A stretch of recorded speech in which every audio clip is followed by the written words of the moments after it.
마태복음 2장은 예수님이 탄생하셨을 때 그 장면을 기록하고 있습니다. 여기에는 몇 사람이 등장하고 있습니다. 제일 먼저 동방박사들이 등장을 하고 헤롯왕, 대제사장, 그리고 서기관들이 등장하고 있습니다. 제일 먼저 동방박사들이 등장해요. 동방박사들은 누굴까요? 동쪽에서 온 박사들이에요. 동쪽은 헬라말로 아나톨레라는 말을 씁니다. 아나톨레. 이 동쪽은 요즘으로 말하면 이란, 페르시아 혹은 아라비아 이렇게 보는 학자들이 많이 있습니다. 동방박사들은 동양의 지혜자라고 알려져 있습니다. 이들은 일반적으로 천문학을 연구하고 별을 보고 별을 연구하고 철학과 점성술을 겸하며 어떤 특별한 천체들의 별들을 통해서 앞으로의 미래 세상사를 예측해 왔습니다. 자, 그렇다면 여러분에게 묻습니다. 동방박사는 몇 명이 왔을까요? 황금과 유향, 몰약을 가지고 왔기 때문에 3명이라고 추측하지만 성경에는 전혀 근거가 없어요. 동방박사들이 복수기 때문에 적어도 1명 이상인 것만은 틀림이 없는데 3명은 아니란 말이죠. 그들은 어느 날 특이한 별을 보고 왕이 탄생했다는 사실을 확신하게 됩니다. 그래서 왕의 탄생을 직접 확인하고자 경배하기 위해서 길을 떠났습니다. 그러니까 동방박사들은 왕이라면 예루살렘에서 분명히 태어났을 거라고 추측하고 예루살렘으로 갔던 것입니다. 자, 본문 2절을 봅니다. 2절에 유대인의 왕으로 나신 이가 어디 계시냐? 우리가 동방에서 그의 별을 보고 그에게 경배하러 왔노라 하니.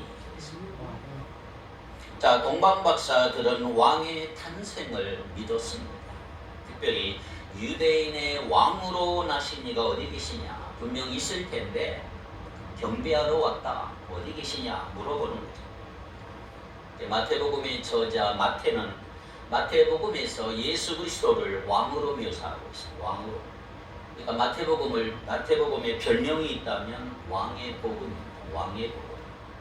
동방박사들은 유대인의 왕이라고 말했지만 사실은 그리스도는 왕 중에 왕이십니다. 여기서 놓치지 말아야 될 게 하나 있어요. 동방박사들은 이방인이라는 거예요. 이방인. 유대인이 아니에요. 마태복음의 저자인 마태는 의도적으로 예수님의 탄생에 이방인을 끌어들이고 있습니다. 예수 그리스도의 탄생에 이방인들이 참여함으로 예수 그리스도의 오심은 유대라고 하는 민족의 한계를 넘어설 것을 암시하고 있는 것입니다. 유대인 너희들의 문제가 아니라 모든 전 세계의 문제라는 거죠. 그렇습니다. 예수 그리스도는 모든 민족으로부터 경배를 받기 합당하신 분이십니다. 그리고 그것은 동방박사들이 바친 예물을 통해서도 입증되고 있는 거죠. 동방박사들이 가지고 온 예물이 뭐라고요? 3가지 선물이 있어요. 첫째 뭐예요? 황금입니다. 황금. 두 번째는 유향입니다. 유황이 아니고 유향입니다. 유향. 세 번째는 몰약입니다. 몰약. 자, 뜻이 있어요. 황금은 뭐냐 하면 왕으로 오신 예수님을 상징하고 있습니다. 왕으로 오신 예수님. 두 번째 유향은 대제사장이신 예수님을 상징하고 있는 것입니다. 대제사장이신 예수님. 세 번째 몰약은 인간으로 오신 선지자로 오신 예수님을 상징하고 있는 것입니다. 다 뜻이 다른 거죠. 그래서 동방박사들이 황금, 유향, 몰약을 가지고 아기 예수를 찾아온 목적은 뭐냐? 경배하기 위해서. 경배하기 위해서. 그런데 아기 예수를 경배하는 것이 쉬운 건 아니었습니다. 상당한 대가를 지불해야만 했습니다. 그들은 먼 거리를 와야만 했잖아요. 아까 말씀드렸잖아요. 동방 어디라고요?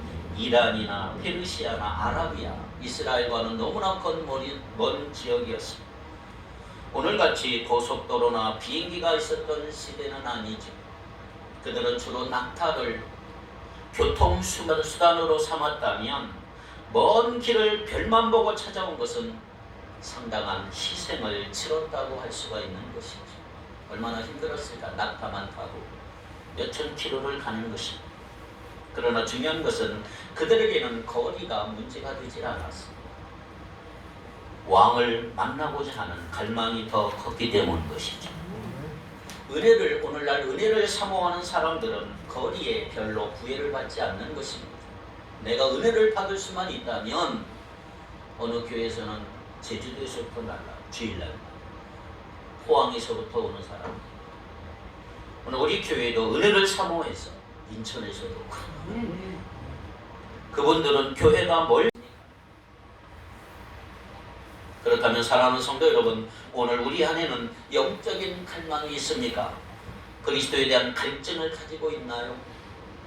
올 한 해 사시면서 여러분들은 예수 그리스도를 만나기를 기대하고 왔나요? 주님, 나 주님을 한번 만나고 싶습니다. 그리스도에 대한 갈증. 은혜 생활을 열심히 하고 있었는가? 아니면 조용히 숨어 있고 싶어서 다니는 것은 아닌가? 여러분, 교회 오래 다니다 보면 그냥 다니는 사람 많아, 형식적으로. 난 다 알아. 그렇게 말하면서 더 이상 영적인 성장은 없고 겉모습만 그냥 세련되어져 가는 사람, 교만한 사람들입니다. 영적인 갈망이 식어버리면 우리의 신앙은 형식적이 되고 몸이 건조한 종교화가 일어나는 무서운 것입니다. 보십시오. 누구보다도 먼저 예수님을 맞이하고 예배해야 될 사람들이 아기 예수의 탄생 소식에 전혀 반응하지 않아 무관심하고 냉담하고, 이 모습이 나의 모습은 아닌가 이 말이에요. 먼 곳에서 예물을 들고 찾아와 아기 예수께 경배한 동방박사들과 얼마나 대조적인 모습입니다. 그들은 다 이방인입니다. 유대인들이 무시하고 개처럼 여겼던 이방인입니다. 그런데 누구보다 가까이에서 맞이해야 될 그 유대인들이, 그것도 날마다 말씀을 연구했던 종교 지도자들이 아무런 관심을 가지고 있지 않은 모습은 영적으로 죽어있는 모습이라고 할 수가 있는 거죠. 그래서 우리는 종종 교회 생활하면, 신앙생활하면서 의외의 인물들이, 생각하지 않았던 사람들이 하나님을 진실하게 섬기는 것을 많이 봐요. 야, 저 사람 어떻게 저런 마음이 있었을까? 근데 여러분들이 천국에 가면 3번 놀란다 그러잖아요. 처음에 왜 놀라요? 꼭 와야 될 사람이 안 보이는 거예요. 내가 보기에 저 사람 꼭 천국 갈 거야 이렇게 생각했는데 없다는 거예요. 두 번째, 전혀 예기치 않은 사람이 보이는 거예요. 저 사람 어떻게 저런 믿음 갖고 교회 와서 천국에 갈까? 근데 와 있더란 말이에요. 세 번째, 내가 천국에 와 있는 모습을 보고 놀라는 거죠.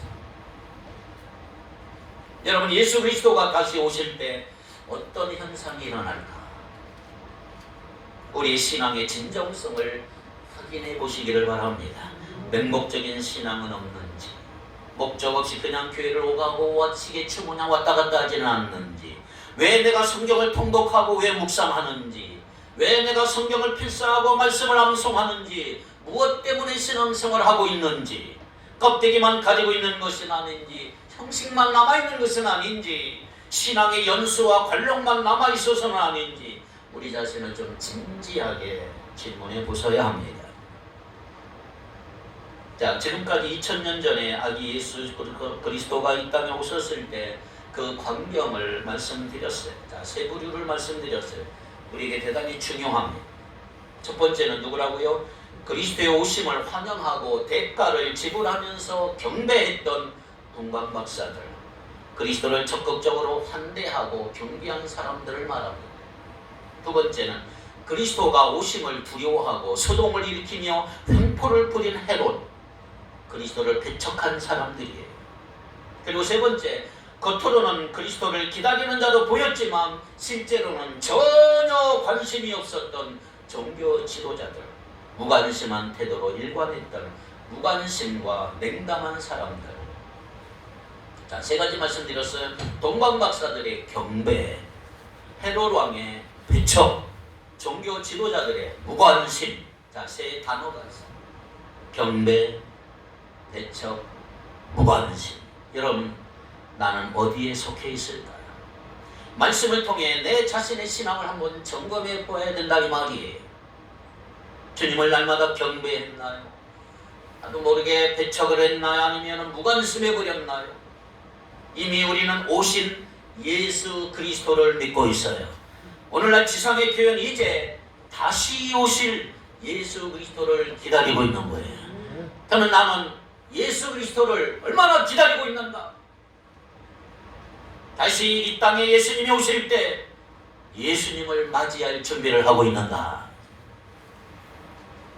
혼인잔치가 연기되는 듯 보이지만 천만에요. 그러지 않습니다. 하나님이 정해놓으신 기간은 이미 카운트다운이 되어 종말이 임박해 오는 거예요. 여러분, 우리는 다시 오실 예수 그리스도를 기다려야 합니다. 초대교회 성도들은 성경의 마지막 구절을 늘 암송했다 그러잖아요. 요한계시록 22장 20절 21절 같이 읽겠습니다. 시작.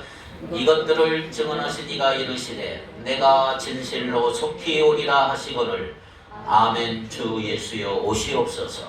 주 예수의 은혜가 모든 자들에게 있을지어다. 아멘. 아멘. 주 예수여 어서 오시옵소서. 마라나타. 주 예수여 어서 오시옵소서. 마라나타. 이것이 오늘 우리의 기도의 제목이고 우리의 간절한 갈망이 되어야 할 줄로 믿습니다. 왜 그분이 오셔야 할까요? 이 세상은 소망이 없고 갈수록 죄악의 밤이 깊어져가는 역사는 진보하지 않아요. 세상이 어두워갈수록 밤하늘의 별을 보고 그리스도의 오심을 알아차렸던 동방박사처럼 오늘 저와 여러분도 깨어있기를 바랍니다. 신랑을 사모하는 신부라면 신랑을 기다리는 게 마땅합니다. 우리의 신앙의 핵심은 주 예수여 어서 오시옵소서.